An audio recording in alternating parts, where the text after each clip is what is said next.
কেউ যদি কারো পা চেটে খুশি হয়, খুশি হোক গে যাক। কেউ যদি কার ভাড়াটিয়া হয়ে থাকলে খুশি হোক গে যাক। উম্মতে মুহাম্মাদি কখনো কোনো বেঈমান দালালদের পা চাটতে পারে না।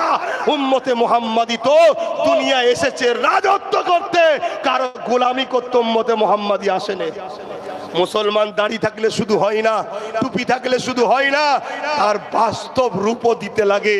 তাই এই আন্দোলনে আমি যত পীর মাশায়েখ, যত দল সিলসিলা, যত যা আছে তার খাজে থাকবে যাক, মসজিদ বাঁচাবার স্বার্থে, মাদ্রাসা বাঁচাবার স্বার্থে, সিরাজ আখি হুজুরের ওয়াকাফ এস্টেটকে বাঁচাবার স্বার্থে, সর্ব জায়গায় ওয়াকাফ যে সম্পদ আছে বাঁচাবার স্বার্থে আমাদেরকে সংগঠিত হওয়া দরকার আছে না নাই?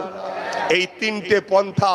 নাম্বার 1 রাজশক্তি তৈরি করো, নাম্বার 2 সুপ্রিম কোর্টের কেস, নাম্বার 3 আন্দোলন বাড়াতে হবে, মাথার ভিত যেন বাড়ে।